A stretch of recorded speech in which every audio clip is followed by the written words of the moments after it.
Hey, welcome to the live signing. Thanks so for happy joining. to see you here. Got a guest, my lovely wife Paula, usually behind the scenes on the YouTube, now in front of the camera. In front of the camera. Thank you That's for right. helping us out. You always make every picture look Thank good. you, sweetie. Look at that face, look at this face, you see what's wrong. Listen, I appreciate it. It's not with her, it's with me. Appreciate you all tuning in. If you want an autographed copy of this book tonight, my new book, Exonerated, I really appreciate your support, by the way. And we're already getting from the people around us that this has been, we just started, and it's already a huge success based on the number of you watching. If you want a copy of the book, go to premiercollectibles.com/exonerated, okay? premiercollectibles.com/exonerated. These are the books we'll be signing tonight. These books right here. We got a whole bunch of them. Now, just quick before we get started, I'll be answering a lot of your questions tonight. I don't do a lot of AMAs. Paula and I, these Ask Me Anything. So this is one of the unique opportunities for us to get some questions from you all. And we don't do many phone calls on my show, so this is perfect.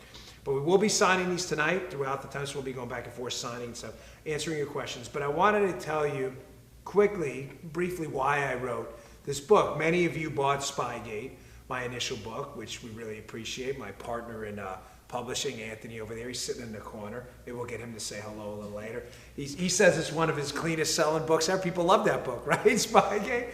So we wrote this follow-up, Exonerated. Now, what's in this book? Why do you care? Why would you want to pick up Exonerated? Well, folks, after Spygate came out, there were a couple of things we figured out where we needed to do a follow-up. And Spygate, we wrote more like a kind of a police file where you could jump around with the characters, whether it was between Comey or Deripaska. This we wrote like a spy novel. What do we say on the show? It's like a spy story for what? For idiots. For idiots. It's a spy story for not you, the idiot, the idiots who tried to pull this thing off. So we wrote it like a narrative, like a spy story. We figured a couple things out. One of the big takeaways, they tried this before. They tried this before. These same lunatics who tried to entrap Trump in this spying with the Russians collusion nonsense, they already tried it against McCain. We were doing tons of homework on this, and I'm looking at Paul, and I'm like, you believe this? They tried this stunt before on John McCain. The exact same thing. Now think about it. Who was running in that cycle? You'll read this all in the book. Who was running in that cycle against McCain? I know what your first instinct is. What are you going to say? Obama. Obama, that's what everybody says. He was running against McCain. He won. But who was running against Obama right up until the end? Hillary. The same team of people that tried to get McCain with the Russian collusion stuff tried the same thing on Donald Trump. So that's a big takeaway. I'd say takeaway number 2, if I had to sum it up in a few minutes or less, the movie script. Now, again, a lot of you who are regular viewers of my podcast on this channel, the Dan Bongino Show, you know what the movie script is. But for those of you who are just new, and by the way, if you want a copy, premiercollectibles.com/exonerated. We'll be signing these tonight. So we're not doing any more. So this is it. If you want one, this is the lot. Yeah, I'm sorry, but we have to produce a podcast every day. The movie script. Glenn Simpson of Fusion GPS was paid by Hillary Clinton's team, obviously, to gather this information on Donald Trump because their initial attempt to spy on him through unmasking and all this other stuff wasn't working out. So they paid a team to go dig up information. So what did they do?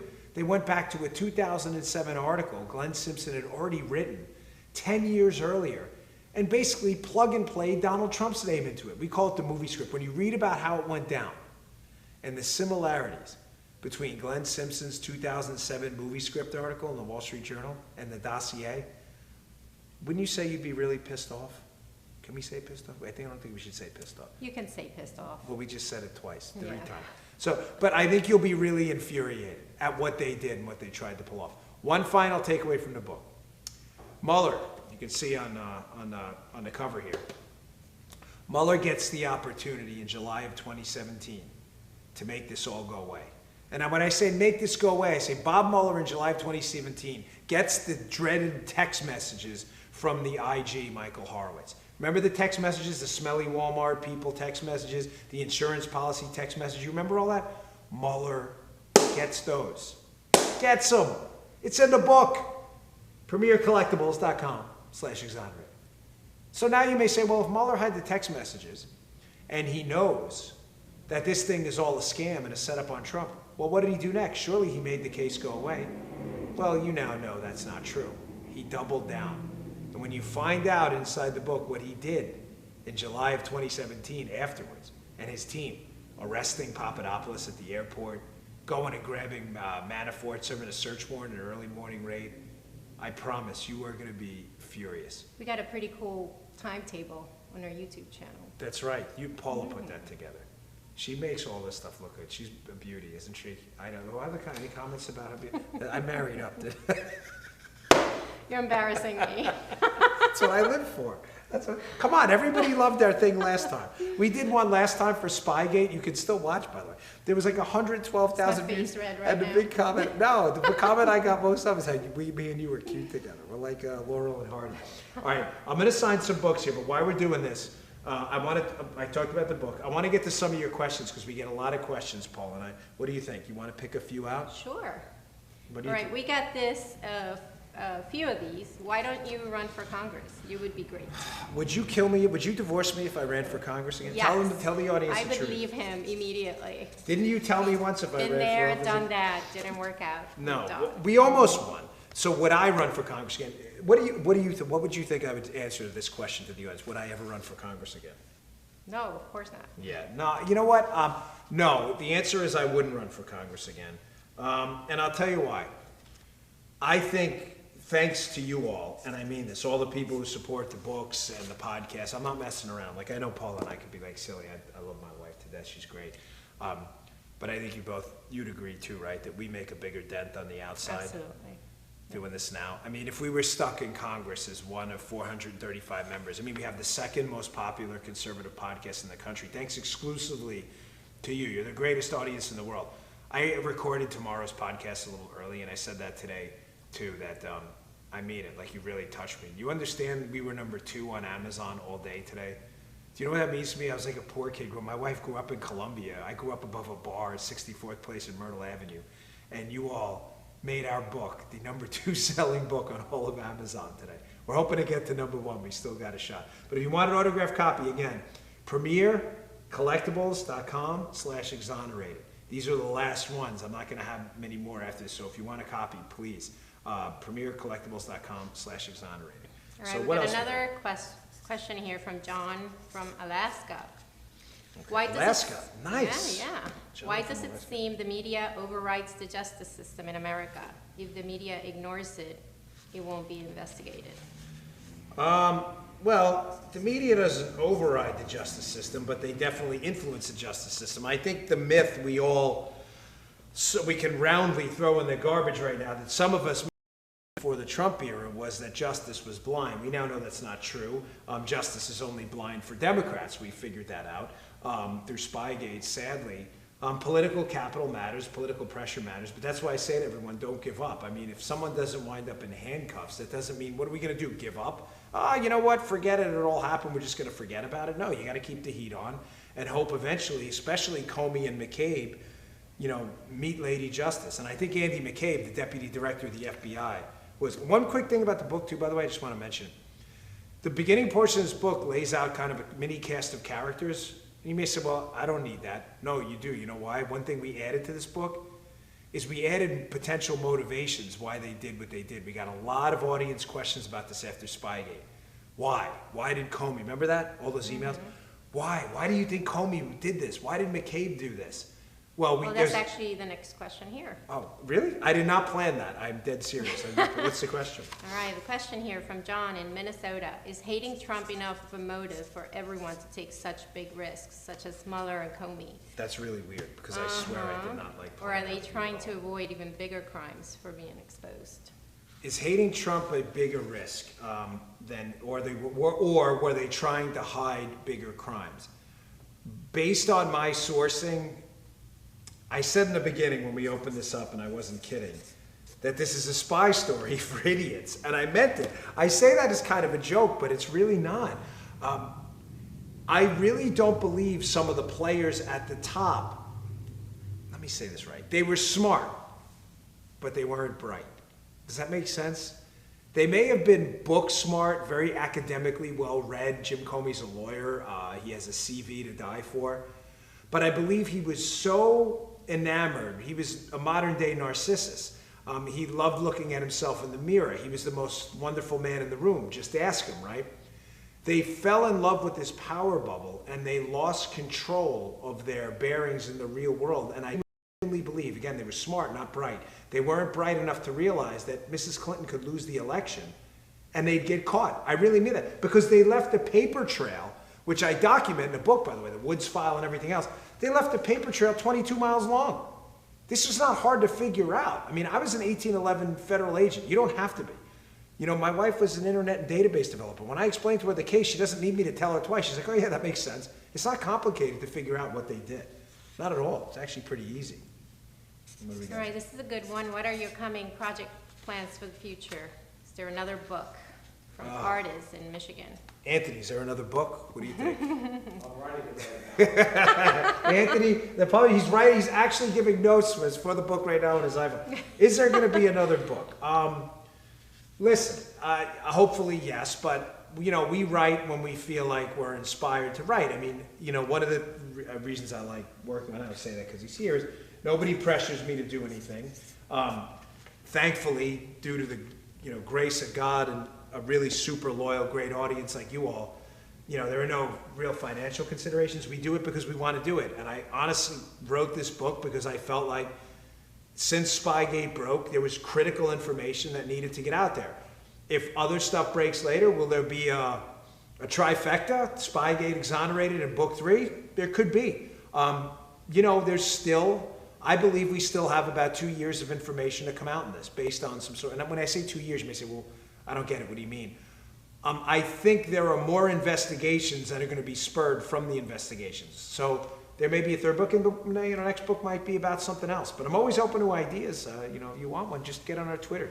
Tweet to us. I read all my stuff or emails. I think you should talk about the Plan A, Plan B, and Plan C. People love that. Yeah. So that was kind of one of the inspirations. Just move these over there. I don't want them to fall over. So that was one of the inspirations for the book. I gave a viral speech at the Breakers in Florida, and I talked about, I had never laid out Spygate as simply as I had in that speech. And here's the genesis behind the story of how it happened. We were giving a speech at the Breakers, and the guy came up to me, remember, and he was like, you got 20 minutes. I was like, what do you mean? I thought it was a half an hour. Yeah. And he's like, no, you got 20 minutes. Like, you got to fit it in. So I was like, yeah, sure, I can do that. And I thought to myself, how do I explain the whole Spygate thing in 20 minutes? Never realizing the speech was going to go nuclear. And I laid it out quickly, off like the tip of my tongue, as Plan A, Plan B, and Plan C. And it's as simple as this. The Obama administration used unmasking. In other words, wiretapping of Trump team members to spy on them. You may say, well, why would they do that? Because they were political hacks and they wanted to know what their political opponents were doing. When that didn't pan out and become a viable criminal case, they abused the criminal courts, the FISA courts. That was Plan B. And when Plan B didn't plan out because they spied on the Trump team and still got nothing, they went to Plan C, which was the Mueller probe. And the Mueller probe turned out to be a big goose egg, too. So nobody should be surprised that this turned up nothing because there was never anything there. I'll put these behind you. All right, I'm going to take a question from Nathaniel in Virginia. I get this every single day on our email account. Do you think that all the people involved will end up going to jail? Oh, I'm afraid to answer this, right? You know why I'm afraid to answer Yes. this. Because every time I answer this question, if I answer it honestly, which I always do, I get really horrendous emails I have to answer for the longest time. But listen, I'm not here to, to blow wind. I'm here to tell you what I think is the truth. There are 2 crimes we know were committed. Having said that, there are a bunch of administrative violations, political faux pas, reputation ruining things people did that are going to be tarnished with the rest of their lives. Now, that's bad, but I get it. Your question is, hell no, I want to see bracelets on people, and I'm not talking about bracelets like Paul is, I'm talking about handcuffs. Who's going to jail? Here's who I think has some criminal liability. Andy McCabe, the deputy director of the FBI, no question about it. I think Andrew McCabe has some severe criminal liability ahead and could be in a world of trouble. That's not a big secret. There's obviously been a grand jury. You've heard that story. I think Jim Comey may have some issues as well. Having said that, again, when I say this, I get negative emails because people think I'm suggesting this is a good thing. I'm not telling you it's a good thing. I'm just answering the question. I don't think, sadly, a lot of the political players in this, I don't think they're going to find themselves in handcuffs. I'm sorry, but not because they didn't do anything wrong, because I think they were slick enough to avoid evading any criminal federal statutes, or at least leaving enough evidence behind. That's not dispositive. I have my fingers crossed that some of them will get caught and maybe will find themselves in the subject of our justice system. But the honest to goodness truth, outside of McCabe and the leak to the Washington Post about the Mike Flynn phone call, which was highly classified, that was a crime too, and we still don't know who did that. I have an idea. I'm not sure who else is going to wind up in jail here. I'm not. I wish I had a better answer for you, but I said that during that viral speech, and we got tons of negative emails. What are you saying, Mrs. Clinton shouldn't go to jail? It's not what I'm saying at all. You're asking me a question. I'm giving you the honest answer. All right, if you are a podcast listener, you know exactly what this means. How stacked is the book? They don't get that. How stacked is the book? Do you get that? Yeah. How stacked is the book? You have to be a listener. So if you're a listener to our podcast, you know I start off mostly every show by saying how stacked the show is, because it is. It's stacked and it's tough for me to And I rush told through you to them. stop saying that. And Paula was like, listen, we got a viewer email. They want you to stop saying just stacked. one of you. They want you to stop saying something else. So for a couple days last week, I started saying, this show is loaded, this show is packed, and now we're just back to stacked because it's just my thing. How stacked is the book? The book is stacked. By the way, if you want a copy, these are autographed copies. We're selling them pretty good, right? I'm not crazy, right? We're like running out of these things pretty soon. Okay, good. All right, they're going quickly. PremierCollectibles.com. Let me spell it. Premiere Collectibles, COLLECTIBLES.com. PremierCollectibles.com/exonerated. These are actual autographed books. We're not messing with you. I'm signing them right now. It's not some kind of a scam or anything.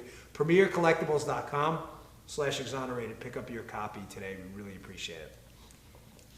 All right, we got a question from Tina in Tennessee. Do you believe the Secret Service is operating better under President Trump than when you served? Listen, the Secret Service does what they do, obviously, regardless of the president, and that's not some PC answer. I worked under a Republican president and a Democrat. I worked under Barack Obama and Bush, and I can tell you right now, although many of the Secret Service agents I met are conservative, I have never, and I'm candidly, I would not spin your wheels, I don't work at the Secret Service anymore. I'm not paid by them to be some kind of PR rep or anything. I have never in my life heard an inappropriate political comment about a Republican or a Democrat. They leave it out completely. Having said that, I do think the new director of the Secret Service that Trump appointed, he has a very good flavor for people. You know, once in a while is a misstep, but he does very good with his personnel choices. Yeah, no, they're stacking up. The new director, Jim Murray, is one of the finest Secret Service agents, I kid you not, I have ever met in my life. And if anybody is going to make a really excellent Secret Service better, the new director, Trump's guy, definitely is that guy, Jim Murray. So just my humble opinion. IMHO, as they say, right? All right. All right, let's stick with law enforcement here. Samuel in New York wants to know, what was your most rewarding experience in law enforcement? Most rewarding experience, I'd say, when I was a Secret Service agent, I was given the lead advance to do President Obama's trip over to Afghanistan in a war zone. Now, the way the Secret Service works is there's big advance teams, security advance teams, obviously, that go out. They can be anywhere from 50 to upwards of 100, 200 agents, depending on post standards. And to do a lead advance, in other words, you're the boss, you're coordinating the trip, is a really big deal, and very few Secret Service agents get to do that. It's a very distinct honor. You have to go to lead school, and before you can do a lead advance where you're coordinating the whole trip for the Secret Service, you have to spend probably close to 4.5 years on the president's detail, maybe a little less, depending on how quick you move up the ranks there. But doing a foreign advance overseas is a really big deal. Those are the best of the best of the best. So if you get one foreign advance, it's kind of a big deal. And very few Secret Service agents, I'd say probably less than 5%, will ever do a foreign advance. Well, I got to do, was it 4? And the last one was Afghanistan, right? Afghanistan, Afghanistan right. in a war zone. Yes, since December. You remember that? And I I couldn't do. tell you where I was going. I think I told you I was in Hawaii. remember that. And then I called you and we were coming back and I was like, actually, we're in Afghanistan. And she was probably like, wait, what? Where are you? That's Yeah, I when I wasn't got allowed the to. I had to visit. sign an NDA and I couldn't tell Paul. Do you remember what, it was during my birthday, you remember? Yeah, it was your birthday. Yeah, That's and right, one yeah. cool story for this. This is what, so it's at the end of my time on Obama's detail. I have to go. I had already been formally transferred to the Baltimore field office because I'd been on the president's detail for a long time. I had no idea where he was. Yeah, she had no idea where I was. And remember they had to lie to the people in the Baltimore field office? They told them I was sick because they couldn't tell them I was in Afghanistan. They were like, no, he's sick. He's going to report a little late to the field office. And remember they came to the house? That's when the two agents You- pull up to the house. She thought I was dead. Yes, I did. Two agents pull up to the house. She's like, no. I knew there were agents. I did not want to answer the door. I said, no, I'm not answering. She thought I was dead. I did. I'm not, obviously. But I got back from Afghanistan, flew back in the support plane in Air Force One. It's the same plane. All right, And we it was have the greatest somebody on the line. We have Sergeant Doug on the line. It's his birthday. thing. We do. right. Doug, how are you, buddy? Hi, Doug. Happy birthday. Happy birthday. Thanks for your service, pal. Happy birthday. I really appreciate your service. Oh, hey, listen, man. You ever say you guys paid for it, right? The tax dollars. That's what we do, right? How are you? How old are you, pal? I'm celebrating my 30th, 21st birthday. Your 30th, 20th. Yeah, I say that too. I'm 44. I'm celebrating the 24th anniversary of my 20th birthday as well. Hey, you listen to the podcast? Oh, avid listener. I listen to my commute to and from work every day, and sometimes on the weekends I'll save it and listen to it again. Hey, I want you to know I mean it. You're live right now. It really means a lot to me. I'm not messing with you. I mean, I'm just an old grunt cop, like you. I never thought one day I'm just a street guy, and I never thought we'd be in this position to be able to. I never thought that many people would give a damn what I had to say, and it's a really distinct honor that accomplished people like yourself find my show rewarding, and I want you to know it means a lot to me. I really appreciate it. Yeah, I love listening to you and Joe, and Paula gets in there now and again. I definitely want to say special thanks to my wife for this birthday surprise, and looking forward to reading your book. Hey. But I do have a stacked question for you. Stacked? What? You There are a we go. podcast show. All right, fire away. You are. We got you. What do you got, man? What would be the funniest thing that has ever happened to you? Well, interesting. I was doing one night. I was at the White House one night, and I'd say this is the most impactful. It was enjoyable because I realized I was in the middle of a very prominent historical moment. And when I had shown up to work that night, it never occurred to me that it would happen. So I report to the White House for a pretty standard shift in the Secret Service. And it was the night George W. Bush gave the speech about the surge from the Oval Office, which I saw was watched somewhere by, 50 million people around the world or something like that. And I hadn't put two and two together when I went to work that night that because it's, the job, it's the job. And I was just so, tired from everything that was going on. And when the speech started, I had that post outside the Oval Office, and they had the door cracked, which is very rare. They usually keep that door closed. So I watched that whole thing, and I kept thinking to myself, this is insane. Like you're sitting, 5 feet away from the commander-in-chief while he's giving a speech to the entire world about one of the more prominent foreign policy decisions of our time. And it really hit my soul. I think I went home that night, told my wife, gosh, that was pretty cool. So that was it. I'd say if one thing stuck out, that was definitely it. I couldn't believe I was there. No. I hope that answers your question. Well, if you ever come to Montana, I'll buy you a drink. Well, thank you, and happy birthday. Thank you for calling. We really appreciate you have a great wife. Yes, she hooked you up big She did, time. yes. We appreciate it. And keep watching the show. So thanks a lot. We appreciate it, buddy. Take care, man. Thanks, Dan. Stay safe. All right. That was cool. That was pretty cool. We got to do more of that. We do. With regular. That guy's obviously a loyal People listener. ask for this all the time. That was so cool. He goes, I got a stacked question. That's great. That's so funny. Oh, all right, we got another question from Mark from Pennsylvania. What was your favorite Christmas gift that you received as a child? Oh, this is easy. By the way, premiercollectibles.com/exonerated for your favorite Christmas gift as an adult autograph. I'm signing them right now. These are not trick books, they're real. He-Man. no doubt. Oh, When we didn't have a no lot of way. money. Yeah, when we were kids, course, my parents, superheroes. you know, didn't have a lot of money. But my mom one year got me He-Man, and he had like this Talon plane. Like, it was funny because He-Man, remember, they were like supposed to be cavemen, but he had planes. He had like these fancy cars and stuff. Like, You know, with I did not know that. Yeah, When and- I read this, I was trying to think. I was thinking, what is you it? thought you'd know the answer. You know, I- does anybody on the planet know more about me than you? No one. And you didn't know. You do. You I know a did lot. not know that. I knew it had to be You some. know a lot. I You was know too thinking much. maybe what is it, GI Joes or You may have something? to take care of her after this. She knows too much. No, I love G.I. Joe too. G.I. Joe was great. I love You always Daredevil. talk about your GI Joes. I had a Daredevil.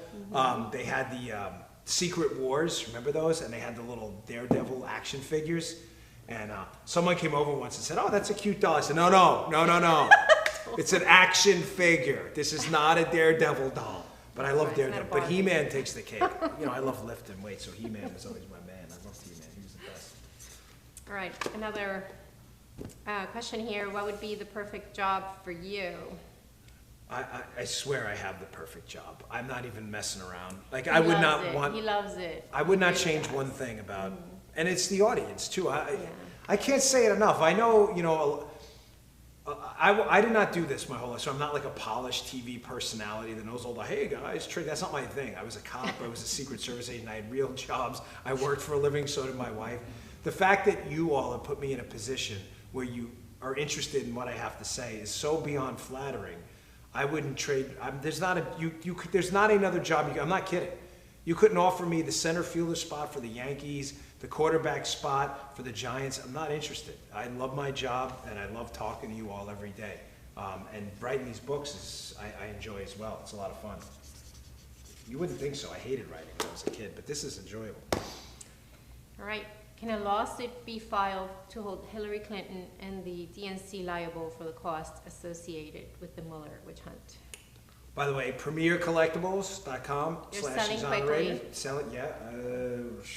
Yes, Premier Collectible, running low. Premiercollectibles.com / exonerated. Sign these books right now. Please pick one up. Sign copies. You're going to love them. Can they file a lawsuit against the DNC is the question. The answer is you can file a lawsuit for anything. But as a very smart friend of mine in the conservative movement said earlier today, and don't forget this, once you file lawsuits, there's discovery phases. And remember, discovery works both ways. I personally think a lawsuit against them would be a pretty good idea. But the discovery thing works both ways, meaning people on the Trump team would be subjected to a lengthy, nice. Is that right? Wow, 1,000 copies. We just sold 1,000 sold. of these. That is incredible. Great. So if you're thinking of getting a copy, you should get one right now I'm before very we impressed. sell out. Like I say, you're the best audience out there. Again, premiercollectibles.com / exonerated. Pick up your copy. Really, I keep saying it because we really want to blow it up. Premier Collectibles has done a great job by us. They offer us a really golden opportunity to get my audience autographed books. Paul and I don't have the ability to ship them out of the house or anything. And they handle everything. You come in, it's easy. I want to make us look good. I want to make them look good. They ordered a bunch of books. We're almost done. Please buy them. Please, we're running out. Please get them. So premiercollectibles.com / exonerated. Really appreciate it. All right. Tyler from Pennsylvania. How long did it take you to compile all the information in the new book? What do you think? About This was 6 about, months? no, this is a 2-year project. No, but some of it, yeah, between Spygate and this, I have to hat tip, by the way, a very good source. And let me just, I'm not going to read the whole thing, obviously, but there's a acknowledgement, and I just want to say at the end, there's a guy I write about. And the acknowledgement, it's very short. It's only like a couple lines, so don't worry. Whenever someone says I'm going to read something, oh, no, this will be done in 2 seconds. Here's the acknowledgement. A heartfelt thank you to all the citizen journalists who filled in the massive holes left behind by the alleged journalists who failed to cover the most significant political spying scandal of our time. You did the job our broken media failed to do. Special thanks to 279. So the question is, how long did it take me? With the assistance of 279, my source, he knows who he is. It took, I'd say specifically for this book, about 6 months. But Paul is right. Spygate in this, well over 2 years. Because everything had to be fact-checked. Remember, I'm not the liberal media. Like, we actually report facts and check them. So, we don't need the Dan Bongino rule on the Dan Bongino book. podcast listeners know exactly what that means, because we fact check before we write. So that's the way to do it. All right, this is a funny one. Did you have a nickname in the Secret Service? Oh my gosh. Tell him, what was my nickname? His nickname was Danimal. Remember the yogurt? Remember the yogurt, Danimals? Well, I was on Jenna Bush's detail. Great nickname for him, yeah. And because I was always a pretty big guy, I was 6'1", I'm now 5'11", I'm shrinking, I think after I had all these surgeries. But I was always a pretty big guy, I was always over 200 pounds. And I like to lift, you lift. It's so typical, right? Me, a Queens kid talking about lifting. But Jenna Bush used to call me Danimal, like the yogurt, but Dan, animal, Danimal. So that was always, and then it got picked up, and Neil used to call me That's right. Danimal. Dan, come here, kid. Danimal, come here. Then the neighbors started calling you. Then the neighbors, then it became a joke. Danimal, yeah. So that was a joke. I don't think I've ever told that story before. No, I don't think so. Yeah. All right, if you could sum up your book in 1 or 2 sentences to be used in arguments against liberals, what would it be? What would it be? Arguments against liberals? It's a good one. I would say to them, you know what, let me make it simple. They did this before. It didn't work the first time against John McCain. If it didn't work the first time, why did you try it again? Liberals will going to say, well, there was all this evidence of collusion. One more thing, because I brought this up, I was on Andrew Wilkow's show today on Sirius XM, and I was talking about this. If this case was so ironclad, then why did Bob Mueller fail to find it? We cover the Mueller probe extensively.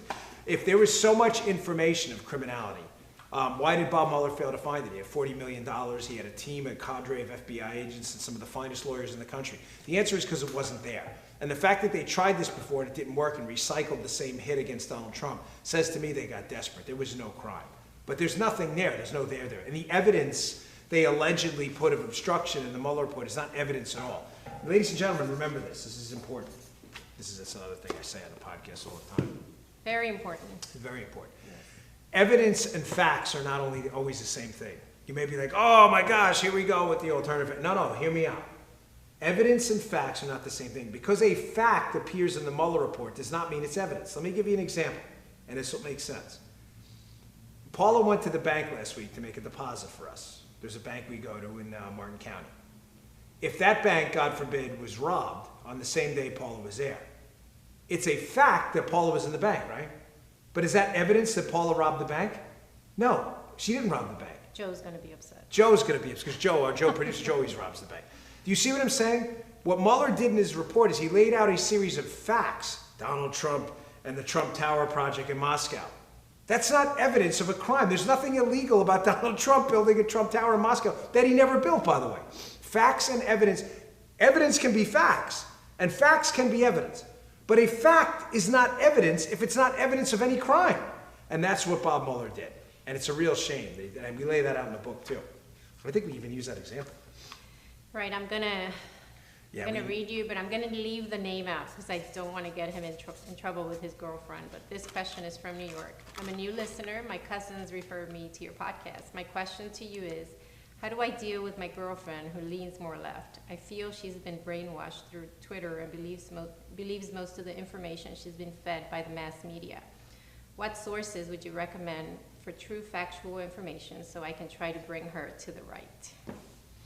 I actually get a lot of these. Well, when I met you, you weren't really political at all. But I wouldn't say you were conservative. This is my right? 20s, yeah. You weren't really into politics at all. No, not at all. But I would say now you would definitely consider yourself a conservative. Mm-hmm. And your mom, too. Oh. By the way, which totally breaks the most dangerous, pernicious, disturbing myth in America that, human beings are like automatons. Paula's mom is an immigrant from Colombia. She is like a bigger Trump supporter than I think any human being on the planet. But that's not supposed to be. That's because she met him. And she met him, and she's got a really great story about Trump leaving behind $100 tips to the people who clean the planes in the airport when her mom worked there. Mm-hmm. So she knows what the guy is really made of. But I would say, to answer that question, be passive about it. The more you shove politics down someone's throat, friend, spouse, girlfriend, whatever, the more they repel in horror. And even though I think you feel as I do, that we're right, liberty matters, freedom matters, school choice matters, healthcare choices matter, I know you're right, and I do too. Insisting you're right will only repel them. I think a passive, Put on Fox, let them hear both sides, let them see. Eventually, facts always win out at the end of the day.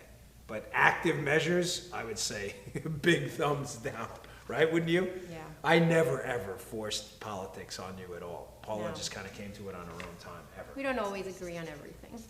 No, we've actually disagreed on quite a bit. And then I get mad. And I'm like, don't I? I'm like, why? Why do you believe that? Why? That's crazy. What was the thing you recently? We had this was a funny one. What was the thing just recently? I couldn't believe you got snookered by it. What was that? I can't remember. You Yeah, brought you up were something. pretty It was like upset. I know You I said couldn't believe can't- it. Oh, it was something with the hurricanes, wasn't it? Oh, Yeah. she gives me this global warming thing. She's like, well, you know, because we live in Florida, the hurricanes are crazy. She goes, well, the storms are getting pretty intense down here. And I was like, oh, don't tell me you bought that, please. That this Yes, is the like this water. global, yeah, and it's not. And then I had, of course, go do my homework and show her that the water is not getting warmer. It's a hoax. Again, just like everything's a hoax with these. But then you got it right. I think we brought it up on the Yes, podcast. too. I went to You read inspired some of that it. story Joe in the podcast. Bastardi's. Joe Bastardi, our That's guy. right, yeah. He's the best. All right. All right, we're gonna Wait, by the play- way, premiercollectibles.com/exonerate. Let's sell these out. We're almost there, almost done. A few more left. premiercollectibles.com/exonerated. premiercollectibles.com/exonerated. Autograph copies. These are the last ones. Like I said, I'm not doing anyway. It's not just a matter of I don't want to. We just don't have. I'm sorry with the show. We just don't have the time. So this is the only opportunity we have outside of physical book signings. So premiercollectibles.com/exonerated. Pick up your copy today. We really appreciate it. Okay, we're gonna play 22 questions. in 22 2 minutes, questions in 2 Okay, minutes. let's see if we can get through this. All right. Where were you born? Flushing Hospital, New York, NY. Who would you want to play you in a movie? Who's that guy that looked to someone that told me I look like him? Dak Prescott, the quarterback for the. I don't follow football anymore. No, I don't It's know just- what he looks like. Yeah, well, me, your husband. He looks like me. Seriously. Or maybe he's good looking and I look like him. Maybe he'll be offended. All right. But if he chooses to I'll act, have Dak to look Prescott. him up. Maybe The Rock too. I think I said that. That was a during good the last answer. episode. All right, what was your first job? Don't look him up too much. I'm good enough. No, You I'm don't gonna need to look him up. It's okay. No, it's good. It's okay. It's all right, sweet. No, it's okay. It's all you. What were you gonna ask me? All right, that's a minute and a half. We got like 30 seconds left. What? What was your first job? Paperboy. Ooh, what is your biggest fear? Oh, spiders. I hate spiders. Don't mess with me with spiders. I can't stand them. They're the worst. Maybe palmetto bugs too. They're Ooh, ugly, yeah. too. I hate those, That's but right. We spiders. saw one on our way here, right? Yeah. Yeah, it No, was that gross. wasn't a palmetto. But That that was was a a big roach. roach. It was this big. Yes, they're called palmettos in Florida. We don't have roaches. They're actually They're called tree palmettos. roaches. They call them. It sounds fancier. They're roaches. Who makes you laugh the most? It makes me laugh. Well, you make me laugh sometimes. Could have been But me. definitely. Sitting right next to you. Come on, that Dave Chappelle thing was funny. Sticks and that was Stones on really Netflix. That was pretty hysterical. Juicy Smollett. Just watch the Juicy Smollett thing on Dave Chappelle. That is so funny. We couldn't stop laughing. Juicy Smollett. That, were we not laughing about that or what? All right. What is Few the more one- left. premiercollectibles.com/exonerated. Few All right. more. What is the one thing you need to have in your fridge at all times? Should I answer that one? Can I pass? Lifeline. What's that show? What's that show? Who Wants to Be a Millionaire? Where you get the lifeline? Milk. Lactate milk. Okay. Sure. What is your greatest accomplishment? My kids and you, obviously. Who is the most interesting person you met recently? Oh, that guy we met this former Major League Baseball. He was like a health guy, like a medical professional who worked for like every Major League Baseball team known to man. This guy had the greatest stories about baseball. What did we talk to that guy for about an hour and a half? Oh, yeah. I don't and think you didn't want to go. I didn't want to leave. That guy was Except for- great. He was really awesome. He had some great pictures too. Yeah. Oh yeah. He had pictures with everybody. My What is your middle name? John. What is your biggest pet peeve? People who say literally. What is the last book Literally. you read? Exonerated by Dan Where can you get Bongino. that book? I read the Nassim Taleb, but I read my book because I did the Audible version too, so you can pick that up on Amazon if you don't like physical copies. I read it myself, which Anthony told me to do. But I loved it, because I have to say that. But I did love it. It was fun, because you got to read your own book, because only you know. And where can you get that book? You can get this autographed book right here at premiercollectibles.com/exonerated, and we would really appreciate it. What is your favorite hobby? Brazilian Jiu-Jitsu. It's also your favorite, right? You love that I do that? No. Tell them how much you hate it that I do can't that. stand it. That's Every why my Saturday. elbows, they don't I straighten. know. I know, it's always bad. She's always afraid I'm gonna come home dead or something like that. Or Sometimes. very hurt. Yeah, which is usually every other Yes. week. What is your guilty pleasure? Oreos, I think, with Mimi when she watches yeah. American Got Talent. They watch America's Got Talent every Tuesday, and they have Oreos together. Yeah. Cody Lee, congrats, nice job. Do you have any hidden talents? No, none. I have no talent, other than talking about I would politics. disagree. Yeah, I know What you. color is your toothbrush? I know you. I absolutely. I know you. And I can't share those. All right, what is your secret snack? Pure protein bars. How do you take your coffee? You're not supposed to look. Why? Milk, of course. Okay, what is the last movie you saw in the theaters? What did we take Mimi to see the Avengers thing, right? She wanted to see the Avengers. So Yeah, we don't go to yeah. movies much No. anymore because every movie has some actor who hates Yeah, conservatives. that's So right. we don't, everybody's on our band list. Only when we take the kids, Yeah. yeah. What is the last gift you gave? Earrings, I think you're And wearing them, I right? am wearing them, and the last time David we Yurman, did this, he had also given me a pair of earrings. got a nice and that's collection, because August is our anniversary, so. That's right. And I love earrings. I know you do. What cause That's is why I dear to buy your them. heart? 'Cause you're What so- cause? You're gonna laugh, but ever since I saw that plastic in the oceans thing, I can't get over it. Like, I can't get it out of my head. We're not supposed to say that because like people think Republicans hate the environment. I'm dead serious. Ever since I saw that, the freaking plastic in the ocean thing is driving me crazy. I know it was. Somebody gotta fix that. We gotta find a way to fix that. What is number one on your bucket list? Bucket list, I wanna go back to Petra, Jordan, and I wanna go back to Israel. Okay. I haven't been to the sepulcher yet. Where do you want to go that you've never been? You've been there, so. Yeah, where do I wanna go there? Italy. We have, my family's from I Italy. We've know, never I been know. there. We Been keep saying it. Meaning to get When there. are we gonna do that? Soon, when, I don't know, when you're not working so hard. Folks, Well, maybe now you can take a little break from books. Right? well, yeah, this was Anthony's like, Anthony no, says no way. no. Anthony's like, what are you, crazy? Folks, I really appreciate you all tuning in. Again, if you want to pick up one of our copies, please, premiercollectibles.com/exonerated. Signed to myself, they're all here. We'd really appreciate it. And they help us move up the New York Times list, if I can just be practical. So we need to sell a lot of copies. I love going on the New York Times, especially with a title, Exonerated, the failed takedown of Donald Trump by the swamp. If we get to #1 this week, thanks to you, I will owe you for the rest of my, I already do. You've rewarded me so much, you have no idea. So thanks a lot again, premiercollectibles.com/exonerated. Pick up your autographed copy today. We'd really appreciate it. And who knows, if this goes well, maybe we'll do another one. So they've sold pretty well, but please pick one up. We really appreciate it. Thanks a lot. All right, guys, thanks for joining us. That was good.